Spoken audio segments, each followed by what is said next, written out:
Bab 1088. Mengatur ulang Red Dash. Di luar wilayah medan perang. Di padang rumput terpencil dan tak berpenghuni. Satu orang muda tergeletak di tanah sambil terengah-engah. Orang ini tidak lain adalah Jerry Yang. Seluruh tubuhnya basah oleh keringat dingin. Dan rambutnya juga basah. Bagaimana dia memiliki kekuatan alam dewa tingkat atas? Bajingan, aku tidak akan melepaskanmu.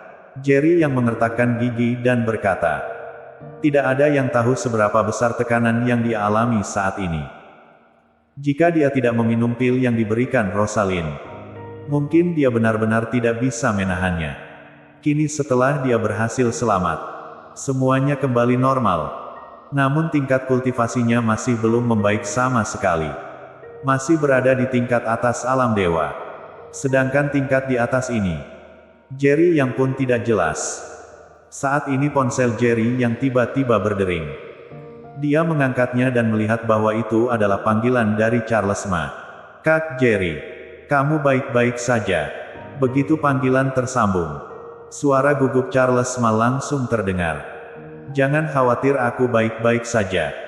Aku akan mengirimkanmu lokasinya sekarang. Datang dan jemput aku. Jerry yang berbicara. Baik.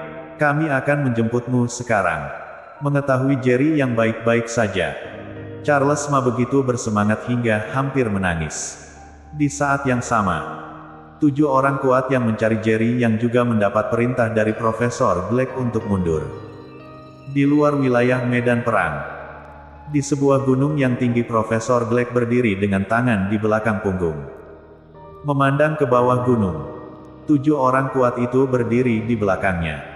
Profesor Black, apakah eksperimenmu berhasil? Salah satu orang itu tiba-tiba bertanya. Dengan sedikit kebingungan di wajahnya. Profesor Black mengangguk, wajahnya penuh kegembiraan. Dia tertawa dan berkata, berhasil. Alasan aku menyuruh kalian kembali adalah jika kalian terus mengejar. Begitu bertemu Jerry yang sekali lagi, kalian semua akan mati. Sebelumnya, dia dalam keadaan mengamuk. Begitu dia membunuhmu, itu akan membuatnya semakin mengamuk. Jadi dia menahan amarah yang ada di dalam hatinya dan tidak berani membunuhmu.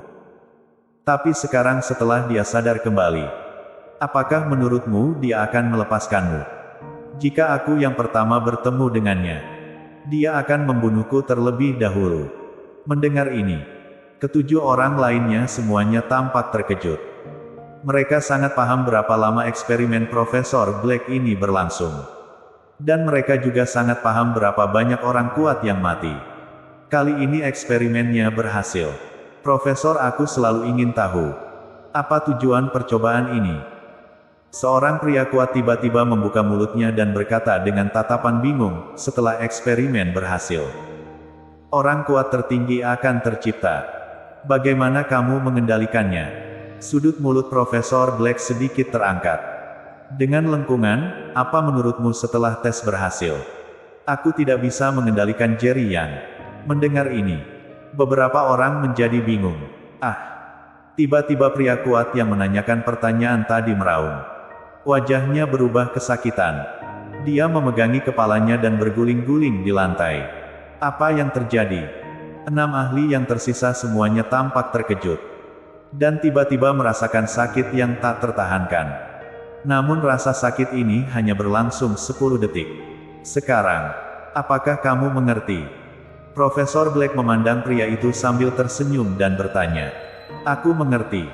Orang kuat yang menanyakan pertanyaan tadi mengangguk dengan cepat.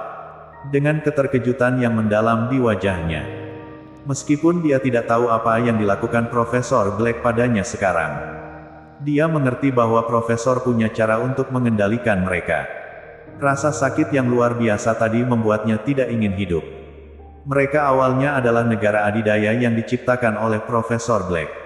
Sebelum mereka bertemu Profesor Black, mereka semua merupakan ahli bela diri biasa yang lemah. Yang hampir tidak memiliki kekuatan. Setelah bertemu Profesor Black, dalam eksperimen mereka selamat. Itu benar. Mereka masih bisa bertahan. Karena ada ratusan orang yang satu kelompok dengan mereka. Dan pada akhirnya hanya 8 orang yang selamat setelah berhasil. Terhadap Profesor Black mereka tidak memiliki kebencian sedikit pun, melainkan penuh rasa syukur di dalam hati. Dapat dikatakan Profesor Black adalah orang kepercayaan di hati mereka. Dan mereka bahkan rela mati demi Profesor Black. Profesor Black selanjutnya.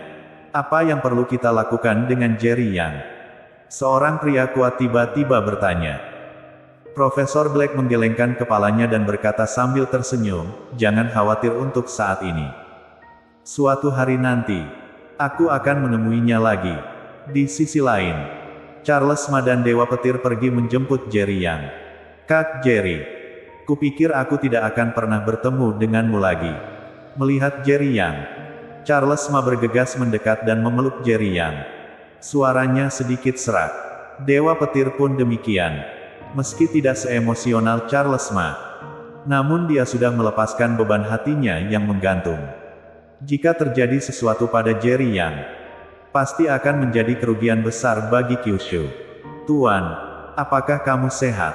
Setelah Charles Ma sudah tenang, Dewa Petir bertanya.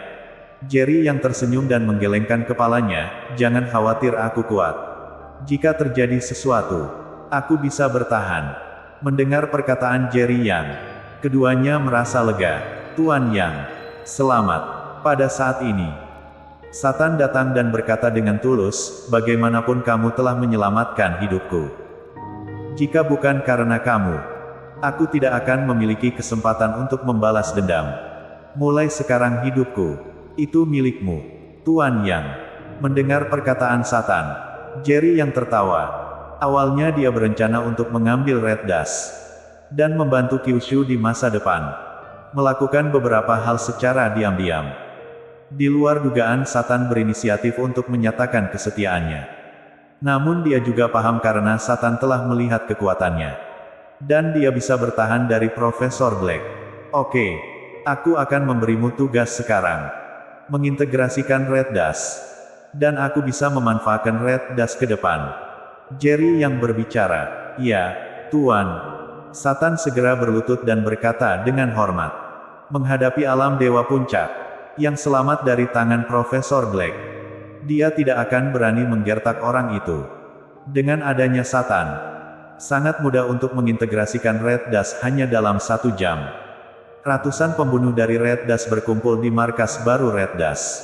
Mulai hari ini, Tuan Yang adalah pemimpin Red Dust kami. Jika ada yang berani mengkhianati Red Dust, dia akan dibunuh tanpa ampun. Satan berdiri di depan para pembunuh dan berkata dengan keras. Pemimpin, pemimpin. Untuk sesaat, semua pembunuh berteriak serempak. Mereka telah menyaksikan betapa kuatnya Jerry Yang. Bagi mereka bertahan di Red Dust hanya untuk mencari uang. Tidak peduli siapa pemimpinnya. Oleh karena itu, Jerry Yang mengintegrasikan kembali Red Dust dengan sangat mudah. Di markas Red Dust, Jerry Yang, Charles Ma, Dewa Petir dan Satan semuanya ada di sana. Setelah Jerry Yang mengajukan permintaannya kepada Red Dust, Satan tidak menolak apapun. Dan langsung menyatakan dia bersedia menuruti perintah Jerry Yang. Di masa depan, aku tidak akan bisa sering datang ke markas Red Dust. Semua urusan Red Dust akan diserahkan kepada Satan. Jika ada sesuatu yang tidak bisa kamu tangani, atau kamu bisa meneleponku. Jerry Yang meninggalkan sebuah ponsel kepada Satan. Lalu berkata, Dewa Petir. Di masa depan di luar wilayah. Jika membutuhkan bantuan Red Dust, katakan saja, jangan ragu. Dewa Petir mengangguk. Dan ekspresinya sangat bersemangat.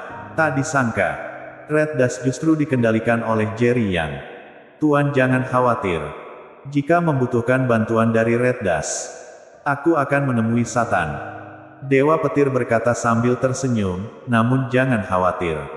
Sata, jika Red Dust membutuhkan bantuanku, katakan saja padaku. Kalau begitu terima kasih banyak. Satan berkata sambil tersenyum. Baginya bisa membalas dendam saja sudah cukup. Meski Jerry Yang sudah menjadi pemimpin baru, tapi dia tetap pemimpin Red Dust. Karena tidak mungkin Jerry Yang tetap berada di luar wilayah. Kak Jerry, urusan Red Dust sudah selesai. Tapi bagaimana dengan masalahmu?